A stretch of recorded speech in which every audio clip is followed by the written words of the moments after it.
As promised, we're now joined by Ngina from the site of the building collapse in Kinoo. Ngina, have you heard from any government officials? What do they say? Did the building have all the permits required, and what led to the leaning? All right, thanks a lot, Olive. Now, we've not really gotten to talk to the authorities on the ground because they're still busy inside the building assessing the damage and talking to residents and trying to evacuate them, as we know that it happened last night when the building started collapsing, and residents said that they had a loud bang which preceded the collapsing of the building. And I actually have a resident here from the area who's named Tim. Tim, maybe you can tell us a bit more about what happened last night and what you had reports of. So I was coming home, driving home from work at 1. So my wife called me on the way. She told me that there's a building that has collapsed next to us. So I sped off, coming all the way, but then got here. Luckily, it was not our building, but it's a building just next to us here. Luckily, there was no casualties. We saw people driving out their cars, taking them out to safety, and everyone evacuated, but the neighbors are really freaked out. And actually on one side of the building, you see that it has collapsed on the wall of the side. So it means that most of the breakages on the side is actually very, very tough for them. So actually no casualties, and we thank God that it's all good. Now, you said that your wife had contacted you as you were on your way home. Did she say what sounds were heard or what happened right before the building collapsed? Actually, we are on the third building from here. So there was a big tremor, the big shake, and then there was a big blast from those who had this.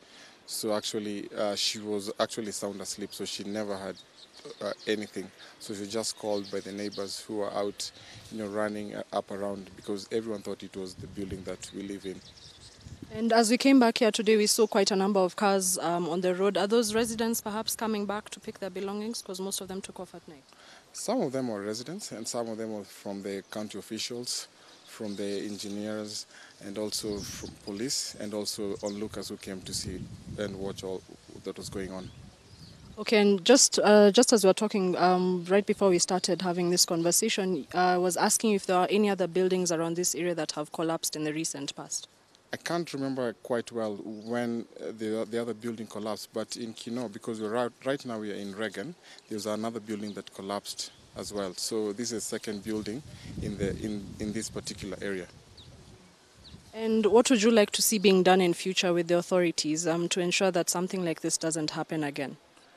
My concern is the structural engineers, the city planners should actually take caution when they are approving all these structures, because you find that what has been used for the column is not the appropriate wire, because I think they've used the Y12, which I don't think it should be appropriate for such kind of structure.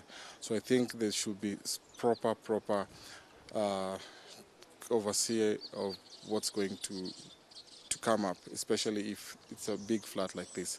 So they need to take proper caution when they're approving of these kind of structures. All right. Thanks a lot, Tim. Thank you for taking the time.